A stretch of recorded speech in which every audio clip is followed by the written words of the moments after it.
नमस्कार, मैं हूं सिद्धि सिंह और आप देख रहे हैं आगाज एक्सप्रेस। बिहार में बढ़ते अपराधों की स्थिति ने राज्य की कानून व्यवस्था पर गंभीर सवाल खड़े कर दिए।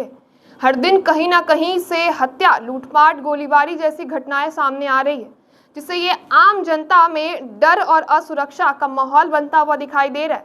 यह स्थिति राज्य सरकार की कार्यप्रणाली पर प्रश्न चिन्ह लगाती है और प्रशासन की निष्क्रियता को उजागर करती है। इसी क्रम में हाल ही में भोजपुर जिले के आरा में हुई गोलीबारी की घटना ने पूरे राज्य को झंझोर कर रख दिया है। इस घटना में 7 लोगों को गोली मारी गई, जिसमें 2 युवकों की मौत हो गई है और 5 लोग घायल हो गए हैं। घायलों में से 2 की हालत बेहद गंभीर बताई जा रही है। इस खौफनाक वारदात ने फिर एक बार ये साबित कर दिया कि अपराधियों में कानून का कोई भी डर नहीं बचा है। इस घटना को लेकर के नेता प्रतिपक्ष तेजस्वी यादव ने नीतीश कुमार की गवर्नमेंट पर पूरे तरीके से एक सवाल कर दिया है और जोरदार हमला भी किया है। उन्होंने सोशल मीडिया प्लेटफॉर्म एक्स पर पोस्ट कर लिखा है कि बिहार में कानून व्यवस्था पूरी तरह से खत्म हो चुकी है और सरकार पूरी तरह निष्क्रिय हो गई है। उनका कहना है कि सरकार केवल दिखावे में काम कर रही है, जबकि जमीन पर हालात बेहद खराब दिखाई दे रही है।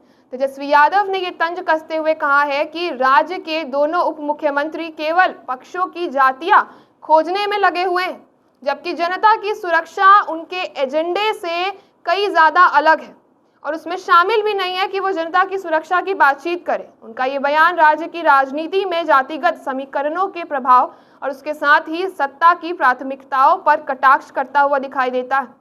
इससे ये भी संकेत मिलता है कि विपक्ष सरकार की लापरवाही को प्रमुख तरीके से प्रमुख मुद्दा बना करके उजागर करता है और जनता के बीच अपनी पैठ मजबूत करने की कोशिश कर रहा है। घटना की बात करें तो ये आरा जिले के गढ़हनी थाना क्षेत्र के लहरपा गांव की है, जहां एक शादी समारोह के दौरान 2 गुटों में पुरानी दुश्मनी को लेकर के झगड़ा हो गया।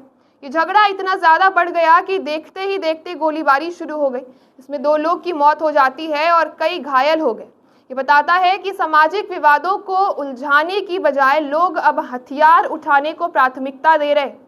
इसी तरीके से घटनाएं केवल स्थानीय प्रशासन की नाकामी को ही नहीं दर्शाती, बल्कि पूरे राज्य की प्रशासनिक व्यवस्था की पोल खोलती है।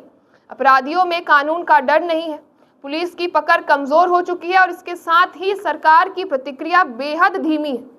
अगर समय रहते हुए इन मुद्दों पर कठोर कार्रवाई नहीं की गई तो ये स्थिति और भी ज्यादा भयावह हो सकती है। बिहार जैसे राज्य में जहां सामाजिक और आर्थिक विकास की पहल से ही चुनौतियां हैं, वह इस तरीके से इस तरह की कानून व्यवस्था की बदहाली राज्य को और भी ज्यादा पीछे ढकेल सकती है। आवश्यकता इस बात की है कि सरकार बिना किसी राजनीतिक भेदभाव के निष्पक्षता से कार्रवाई करे और इसके साथ ही राज्य में कानून का प्रशासन स्थापित करे। जनता को सुरक्षित माहौल देना किसी भी सरकार की सबसे पहली जिम्मेदारी होती है और इसके साथ ही बिहार में फिलहाल यही सबसे बड़ी चुनौती बनती हुई दिखाई दे रही है। तो ऐसे तमाम खबरों के लिए आप जुड़े रहिए हमारे साथ और देखते रहिए आगाज एक्सप्रेस।